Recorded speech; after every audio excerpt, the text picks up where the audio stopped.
ವಾರದ ಕತೆ ಕಿಚ್ಚನ ಜೊತೆ ಕೊನೆಯ ಪಂಚಾಯಿತಿ ನಡೆಯೋದಕ್ಕೆ ಕ್ಷಣಗಣನೆ ಶುರುವಾಗಿದೆ. ಯಾರಿಗೆ ಈ ವಾರ ಕೊನೆಯಾಗಲಿದೆ, ಯಾರು ಮನೆಯಲ್ಲಿ ಉಳ್ಕೋತಾರೆ ಅನ್ನುವ ಕುತೂಹಲ ಎಲ್ಲರಲ್ಲೂ ಇದೆ.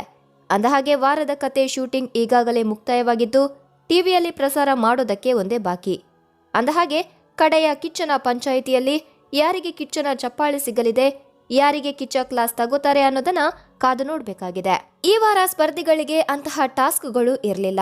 ಆದ್ರೆ ಕೆಲವರು ನಡ್ಕೊಂಡ ರೀತಿಗೆ, ಕೆಟ್ಟ ರಾಜಕೀಯ ಮಾಡಿರೋದಕ್ಕೆ, ಒಬ್ರ ಮೇಲೆ ಒಬ್ರು ಆರೋಪ ಮಾಡಿರೋದನ್ನೆಲ್ಲ ಇವತ್ತು ಕಿಚ್ಚ ಕೇಳಿ ಚಳಿ ಬಿಡಿಸಲಿದ್ದಾರೆ. ಮೊದಲಿಗೆ ಕಾರ್ತಿಕ್ ಹಾಗೆ ನಮ್ರತಾ ವಿಚಾರದ ಬಗ್ಗೆ ಕಿಚ್ಚ ಮಾತಾಡಲಿದ್ದಾರೆ. ಇಲ್ಲಿ ಕಾರ್ತಿಕ್ ಮತ್ತೆ ನಮ್ರತಾ ಇಬ್ಬರ ಕಡೆಯಿಂದನೂ ಕೂಡ ತಪ್ಪಾಗಿದೆ. ಮೊದಲಿಗೆ ಕಾರ್ತಿಕ್ ಬಂದು ಫ್ಲರ್ಟ್ ಮಾಡ್ತಾ ಇರುವಾಗ ಅದನ್ನ ಕೊನೆ ತನಕ ಕಂಟಿನ್ಯೂ ಮಾಡೋದಕ್ಕೆ ನಮ್ರತಾನೇ ಪ್ರೋತ್ಸಾಹ ಕೊಟ್ಟಂತಾಯಿತು. ನಮ್ರತಾಗಿ ನೇರವಾಗಿ ಹೇಳ್ಬೋದಿತ್ತು, ನನ್ಗೆ ಇದೆಲ್ಲ ಇಷ್ಟ ಆಗಲ್ಲ ಅಂತ. ಹೀಗಿರುವಾಗ ಈಗ ನನ್ನ ಸ್ನೇಹವನ್ನ ಬಳಸಿಕೊಂಡ್ರಿ ಅಂದಿದ್ದು ತಪ್ಪು.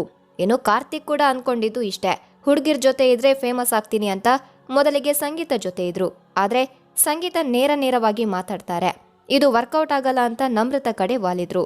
ನಮ್ರತಾನ ಉಳಿಸೋದಕ್ಕೆ ತನಿಷಾನ ನಾಮಿನೇಟ್ ಮಾಡಿದ್ರು. ಮಿಡ್ ವೀಕ್ ಎಲಿಮಿನೇಷನ್ ನಲ್ಲಿ ಯಾರು ಹೋಗ್ಬೇಕು ಅಂತ ಕೇಳಿದಕ್ಕೆ ನಮ್ರತಾ ಹೋಗ್ಬೇಕು ಅಂತ ಕಾರ್ತಿಕ್ ಹೇಳಿದ್ದು ನಿಜಕ್ಕೂ ಫ್ಲಿಪ್ ಅಂತಾನೆ ಅನ್ಸಿತ್ತು. ಇದನ್ನ ನಮ್ರತಾ ಕಾರ್ತಿಕ್ಗೆ ಪ್ರಶ್ನೆ ಮಾಡಿರೋದ್ರಲ್ಲಿ ಯಾವುದೇ ತಪ್ಪಿಲ್ಲ. ನಾಮಿನೇಟ್ ಒಬ್ಳನ್ನ ಎಲಿಮಿನೇಟ್ ಆಗಿ ಇನ್ನೊಬ್ಳು ಹೋಗ್ಬೇಕು ಅಂದ್ರೆ ಅವರ್ಯಾಕೋ ಯಾರನ್ನೋ ಒಲಿಸಿಕೊಳ್ಳೋದಕ್ಕೆ ಹೋಗಿ ಎಡವಿದ್ರು ಅಂತ ಎದ್ದು ಕಾಣಿಸ್ತಾ ಇದೆ. ಸಿರಿ ಅವರು ಬಂದು ಹೇಳಿದಕ್ಕೆ ತನಿಷಾ ಜೊತೆ ಕಾಣಿಸಿಕೊಂಡ್ರು. ನಮ್ರತಾ ಜೊತೆ ದೂರ ಆಗ್ತಾ ಬಂದ್ರು. ಒಟ್ಟಾರೆಯಾಗಿ ಕಾರ್ತಿಕ್ ಒಬ್ಬಂಟಿಯಾಗಿ ಇದ್ರೂನು ಈ ಸೀಸನ್ ಅಲ್ಲಿ ಅದ್ಭುತ ಆಟಗಾರ, ಉತ್ತಮ ವ್ಯಕ್ತಿತ್ವ ಅಂತ ಗುರುತಿಸಿಕೊಳ್ತಾ ಇದ್ರು. ಆದ್ರೆ ಇಲ್ಲಿ ತಮ್ಮ ವ್ಯಕ್ತಿತ್ವಕ್ಕೆ ತಾವೇ ಧಕ್ಕೆ ತಂದುಕೊಂಡಿದ್ದಾರೆ ಅಂದ್ರೆ ತಪ್ಪಾಗೋದಿಲ್ಲ. ಹಾಗಾಗಿ ಕಿಚ್ಚ ಸುದೀಪ್ ಅವರು ಈ ವಿಚಾರದ ಬಗ್ಗೆ ಇವತ್ತು ಮಾತನಾಡಲಿದ್ದಾರೆ. ಕಾರಣ ನಮ್ರತಾ ಒಬ್ಳು ಹುಡುಗಿ, ಹೊರಗೆ ಹೇಗೆಲ್ಲ ಮಾತಾಡ್ತಾರೆ ಅನ್ನೋದು ಕಿಚ್ಚನಿಗೂ ಗೊತ್ತು. ಹಾಗಾಗಿನೇ ಈ ಹಿಂದೆ ಕಾರ್ತಿಕ್ಗೆ ಎಚ್ಚರಿಸ್ತಾ ಬಂದಿದ್ರು ಕಿಚ್ಚ. ಆದ್ರೆ ಅವರಿಬ್ರು ಎಚ್ಚೆತ್ತುಕೊಂಡಿಲ್ಲ. ಕೊನೆಗೆ ಹಳೆ ಸ್ಪರ್ಧಿಗಳೇ ಬಂದು ನೇರವಾಗಿ ಹೇಳಬೇಕಾದ ಪರಿಸ್ಥಿತಿ ಬಂತು. ಆದ್ರಿಂದ ಇವತ್ತು ಕಿಚ್ಚ ಇಬ್ರಿಗೂ ಬುದ್ಧಿವಾದವನ್ನ ಹೇಳಲಿದ್ದಾರೆ. ಎರಡು ಕೈ ಸೇರಿದ್ರೇನೆ ಚಪ್ಪಾಳೆ, ಇಬ್ರು ಹೇಗಿರ್ಬೇಕೋ ಹಾಗೆ ಇರ್ಲಿಲ್ಲ. ಅದನ್ನ ಇವತ್ತು ಕಿಚ್ಚ ವಿವರಿಸಿ ಹೇಳಲಿದ್ದಾರೆ. ಇನ್ನು ಕಾರ್ತಿಕ್, ಸಂತೋಷ್, ತುಕಾಲಿ ಸಂತೋಷ್ ಅವರು ಈ ವಾರದಲ್ಲಿ ಕಳಪೆ ಆಟ ಆಡಿದ್ದಾರೆ ಅಂದ್ರೆ ತಪ್ಪಾಗಲ್ಲ. ಯಾರನ್ನ ಆಡಿಸ್ಬೇಕು, ಯಾರಿಗೆ ವೋಟ್ ಹಾಕಿ ಆಡುವಂತೆ ಮಾಡಬೇಕು, ಯಾವ ಆಟ ಯಾರ ಕೈಯಲ್ಲಿ ಆಗಲ್ವೋ ಅವರಿಗೆ ವೋಟ್ ಮಾಡಿ ಅವರು ಸೋಲ್ಬೇಕು, ಹೀಗೆ ನಾನಾ ರೀತಿಯ ಪ್ಲಾನ್ ಮಾಡಿಕೊಂಡು ಬ್ಯಾಡ್ ಪಾಲಿಟಿಕ್ಸ್ ಮಾಡಿದ ತುಕಾಲಿ ಸಂತೋಷ್, ವರ್ತೂರ್ ಸಂತೋಷ್, ಕಾರ್ತಿಕ್ಗೂ ಕಿಚ್ಚ ಬೆಂಡೆತ್ತಲಿದ್ದಾರೆ. ಹೌದು, ಕಾರ್ತಿಕ್ ಡಲ್ ಆಗಿದ್ದಾನೆ, ಅವನನ್ನ ಹೇಗಾದ್ರೂ ಮಾಡಿ ಮೇಲೆ ತರಬೇಕು ಅನ್ನೋ ಉದ್ದೇಶಕ್ಕೆ ಮೆಜಾರಿಟಿ ವೋಟ್ ಕಾರ್ತಿಕ್ಗೆ ಸಿಗುವಂತೆ ಮಾಡಿದ್ದು ತುಕಾಲಿ ಸಂತೋಷ್ ಮತ್ತೆ ವರ್ತೂರ್ ಸಂತೋಷ್. ಈ ವಿಚಾರ ವಿನಯ್ಗೆ ಕೊನೆಗೆ ಗೊತ್ತಾಗುತ್ತೆ. ಇದಕ್ಕೆ ನಾನು ಈಗ ಮಾತನಾಡಲ್ಲ, 10 ದಿನ ಬಿಟ್ಟು ಮಾತಾಡ್ತೀನಿ ಅಂತ ವಿನಯ್ ಹೇಳ್ಕೊಂಡಿದ್ರು. ಆದ್ರೂ ತುಕಾಲಿ ಮಾತ್ರ ತನಗೇನು ಗೊತ್ತಿಲ್ಲದಂತೆ ಇದ್ರು.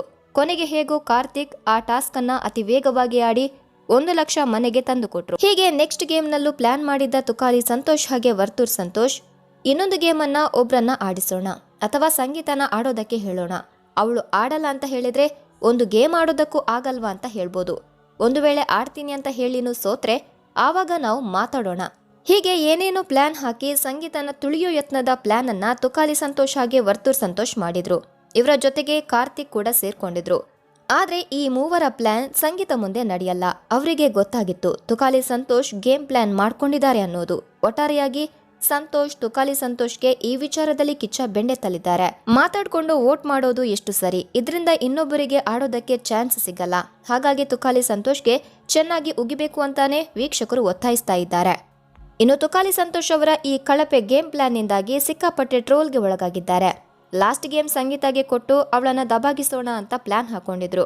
ಯಾರು ದಬಾಕೊಂಡ್ರು, ಇವಾಗ ಇವಳ ವ್ಯಕ್ತಿತ್ವ ಗೊತ್ತಾಗುತ್ತೆ ಅಂತ ಹೇಳಿದ್ರಿ ಅಲ್ವಾ, ಇವಾಗ ಗೊತ್ತಾಗಿರ್ಬೇಕು ಸಂತು ಪಂತುಗೆ.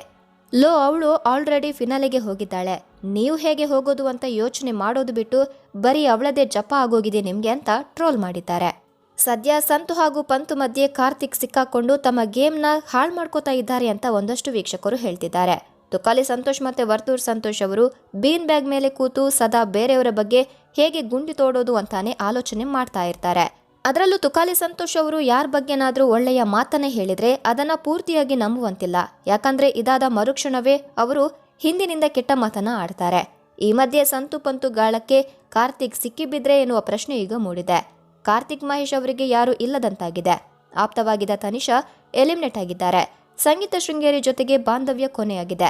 ನಮ್ರತಾ ಗೌಡ ಅವರು ಕೂಡ ಮುನ್ಸಿಕೊಂಡಿದ್ದಾರೆ. ಪ್ರತಾಪ್ ಕೂಡ ಕಾರ್ತಿಕ್ಗೆ ಹೊಂದಿಕೆ ಆಗೋದಿಲ್ಲ. ವಿನಯ್ ಅವರ ಜೊತೆಗಿನ ಗೆಳೆತನ ಎಷ್ಟಕ್ಕೆ ಬೇಕೋ ಅಷ್ಟಕ್ಕೆ ಇದೆ. ಈ ಕಾರಣದಿಂದ ಅವರಿಗೆ ಉಳ್ಕೊಂಡಿರೋದು ನೊಂದವರ ಸಂಘ.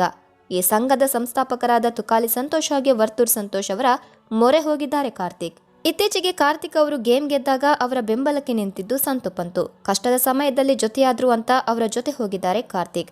ಅವರ ಜೊತೆ ಸೇರಿದ ಮೇಲೆ ಅವರ ಚರ್ಚೆಗಳಲ್ಲಿ ಭಾಗವಹಿಸಲೇಬೇಕು. ಬೇರೆಯವರಿಗೆ ಇವರಿಬ್ರು ತೋಡುವ ಗುಂಡಿಯಲ್ಲಿ ಕಾರ್ತಿಕ್ ಕೂಡ ಪಾಲನ್ನ ತಗೋಬೇಕಾಗುತ್ತೆ. ಹೀಗಾಗಿ ಕಾರ್ತಿಕ್ ಅವರಿಗೆ ಇದರಿಂದ ತೊಂದರೆಯೇ ಹೆಚ್ಚು ಅನ್ನೋದು ಅನೇಕರ ಅಭಿಪ್ರಾಯ. ಇತ್ತೀಚೆಗೆ ತುಕಾಲಿ ಸಂತೋಷ್ ಅವರು ಸಂಗೀತ ಬಗ್ಗೆ ಮೆಚ್ಚುಗೆಯ ಮಾತುಗಳನ್ನ ಹೇಳಿದ್ರು. ಅವರು ಫಿನಾಲೆಗೆ ಹೋಗ್ಬೇಕು ಅಂತ ವೋಟ್ ಮಾಡಿದ್ರು. ಇದಾದ ಕೆಲವೇ ದಿನಗಳಲ್ಲಿ ಸಂಗೀತ ವಿರುದ್ಧವೇ ಕತ್ತಿ ಮಸದಿದ್ರು ತುಕಾಲಿ. ಇದನ್ನ ವೀಕ್ಷಕರು ಕೂಡ ನೋಡಿದ್ದಾರೆ. ಇನ್ನು ಕಾರ್ತಿಕ್ ಮಹೇಶ್ಗೂ ಇದೇ ರೀತಿ ಆಗುತ್ತೆ ಎನ್ನುವ ಪ್ರಶ್ನೆ ಮೂಡಿದೆ.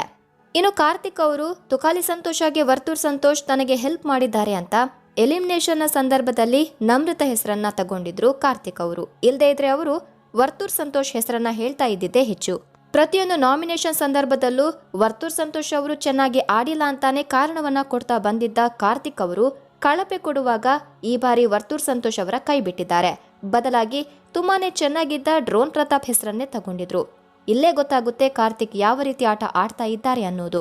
ಒಂದು ಕಡೆ ವರ್ತೂರ್ ಸಂತೋಷ್ರನ್ನ ಒಲಿಸಿಕೊಳ್ಳೋದಕ್ಕೆ ಡ್ರೋನ್ ಪ್ರತಾಪ್ಗೆ ಕಳಪೆಯನ್ನ ಕೊಟ್ರು. ಇನ್ನೊಂದ್ ಕಡೆ ತನಿಷಾರನ್ನ ಒಲಿಸಿಕೊಳ್ಳೋದಕ್ಕೆ ನಮ್ರತಾ ಹೆಸರನ್ನ ಎಲಿಮಿನೇಷನ್ಗೆ ತಗೊಂಡ್ರು. ಒಟ್ಟಾರೆಯಾಗಿ ಕಾರ್ತಿಕ್ ಅವರು ಯಾವ ರೀತಿ ಆಟ ಆಡ್ತಾ ಇದ್ದಾರೆ ಅನ್ನೋದು ಸ್ವತಃ ಅವರಿಗೆ ಗೊತ್ತಾಗ್ತಾ ಇಲ್ಲ ಅಂತ ಕಾಣಿಸುತ್ತೆ. ಒಟ್ಟಾರೆಯಾಗಿ ಹೇಳಬೇಕಾದ್ರೆ ಮೊದಲ ವಾರದಲ್ಲಿ ಇದ್ದ ಕಾರ್ತಿಕ್ಗೂ ಇತ್ತೀಚೆಗೆ ಕಾಣಿಸಿಕೊಳ್ಳುವ ಕಾರ್ತಿಕ್ಗೂ ಸಿಕ್ಕಾಪಟ್ಟೆ ವ್ಯತ್ಯಾಸ ಇದೆ. ಸದ್ಯ ಬಿಗ್ ಬಾಸ್ ಮನೆಯಿಂದ ನಟಿ ನಮ್ರತಾ ಗೌಡ ಅವರು ಔಟ್ ಆಗಿದ್ದಾರೆ ಎಂಬ ಸುದ್ದಿ ಹರಿದಾಡ್ತಾ ಇದೆ. ಬಿಗ್ ಬಾಸ್ ಮನೆಯಲ್ಲಿ ನಮ್ರತಾ ಗೌಡ ಆಟಕ್ಕೆ ಕೂಡ ಬ್ರೇಕ್ ಬಿದ್ದಿದೆ ಅಂತ ಹೇಳಲಾಗ್ತಾ ಇದೆ. ಇತ್ತೀಚಿನ ದಿನಗಳಲ್ಲಿ ನಮ್ರತಾ ಆಟ ಪ್ರೇಕ್ಷಕರಿಗೆ ಸ್ವಲ್ಪ ಮಟ್ಟಿಗೆ ಹಿಡಿಸಿತ್ತು. ಕಿಚ್ಚನ ಚಪ್ಪಾಳೆ ಉತ್ತಮ ಗಿಟ್ಟಿಸಿಕೊಳ್ಳುವ ಮೂಲಕ ನಮ್ರತಾ ಮೋಡಿ ಮಾಡಿದ್ರು. ಹಂತ ಹಂತವಾಗಿ ಗೆಲುವಿನ ಮೆಟ್ಟಿಲಿಗೆ ಹತ್ತಿರವಾಗ್ತಾ ಇದ್ದ ನಮ್ರತಾ ಈಗ ಬಿಗ್ ಬಾಸ್ ಮನೆಯಿಂದ ಹೊರಬಿದ್ದಿದ್ದಾರೆ ಎಂಬ ಸುದ್ದಿ ಬರ್ತಾ ಇದೆ. ಸ್ನೇಹಿತ್ ಜೊತೆಗಿನ ಪ್ರೀತಿ ನಂತರ ಕಾರ್ತಿಕ್ ಜೊತೆಗಿನ ಒಡನಾಟ ಸೋಷಿಯಲ್ ಮೀಡಿಯಾದಲ್ಲಿ ಸಿಕ್ಕಾಪಟ್ಟೆ ಟ್ರೋಲ್ ಆಗಿತ್ತು. ಬಿಗ್ ಬಾಸ್ ಮಾಜಿ ಸ್ಪರ್ಧಿಗಳು ಮನೆಯೊಳಗೆ ಕಾಲಿಟ್ಟ ನಂತರ ಟ್ರೋಲ್ ವಿಷಯ ನಮ್ರತಾಗಿ ತಿಳಿದು ಕಣ್ಣೀರನ್ನ ಇಟ್ಟಿದ್ರು. ಇದೀಗ ತನಿಷಾರ ಮಿಡ್ ವೀಕ್ ಎಲಿಮಿನೇಷನ್ ನಂತರ ಈ ವಾರ ಇನ್ನಿಬ್ಬರು ಸ್ಪರ್ಧಿಗಳು ಔಟ್ ಆಗಲಿದ್ದಾರೆ. ಅದರಲ್ಲಿ ನಮ್ರತಾ ಅವರು ಈಗಾಗಲೇ ಬಿಗ್ ಬಾಸ್ ಮನೆಯಿಂದ ಆಚೆ ಬಂದಿದ್ದಾರೆ. ಹಾಗಾದ್ರೆ ಮುಂಬರುವ ಸ್ಪರ್ಧಿ ಯಾರು ಅನ್ನೋದು ಇದೀಗ ವೀಕ್ಷಕರಲ್ಲಿರುವ ಕುತೂಹಲ. ನಮ್ರತಾ ಅವರ ಬಳಿಕ ತುಕಾಲಿ ಸಂತೋಷ್ ಅವರೇ ಬರಬೇಕಿತ್ತು. ಆದರೆ ತುಕಾಲಿ ಸಂತೋಷ್ ಅವರು ಈ ವಾರ ನಾಮಿನೇಟ್ ಆಗಿಲ್ಲ. ಹಾಗಾಗಿ ವರ್ತೂರ್ ಸಂತೋಷ್ ಅವರೇನಾದ್ರೂ ಬಿಗ್ ಬಾಸ್ ಮನೆಯಿಂದ ಆಚೆ ಬರ್ತಾರೆ ಎಂಬ ಮಾತುಗಳು ಕೂಡ ಕೇಳಿ ಬರ್ತಾ ಇದೆ. ನಿಮ್ಮ ಪ್ರಕಾರ ಯಾರು ಬರಬೇಕು ಅನ್ನೋದನ್ನ ಕಮೆಂಟ್ನಲ್ಲಿ ತಿಳಿಸಿ. ಇನ್ನು ಈ ವಾರ ಉತ್ತಮ ಕಳಪೆ ವಿಚಾರದಲ್ಲೂ ಕೂಡ ಕಿಚ್ಚ ಸುದೀಪ್ ಅವರು ಮಾತನಾಡಲಿದ್ದಾರೆ. ಈ ವಾರ ಡ್ರೋನ್ ಪ್ರತಾಪ್ಗೆ ಕಳಪೆ ಕೊಟ್ಟಿದ್ದು ಎಷ್ಟು ಸರಿ ಅನ್ನುವ ಪ್ರಶ್ನೆ ಈಗಾಗಲೇ ಕಮೆಂಟ್ ಮೂಲಕ ಜನ ಕೇಳ್ತಾ ಇದ್ದಾರೆ. ಹೇಗಿರುವಾಗ ನಿಮ್ಮ ಪ್ರಕಾರ ಯಾರಿಗೆ ಕಳಪೆ ಹೋಗಬೇಕಿತ್ತು, ಯಾರಿಗೆ ಉತ್ತಮ ಸಿಗಬೇಕಿತ್ತು ಅನ್ನೋದನ್ನ ಕಮೆಂಟ್ನಲ್ಲಿ ತಿಳಿಸಿ ಅಂತ ಹೇಳ್ತಾ ಈ ವಿಡಿಯೋವನ್ನ ಇಲ್ಲಿಗೆ ಮುಗಿಸ್ತಾ ಇದ್ದೀನಿ. ಧನ್ಯವಾದ.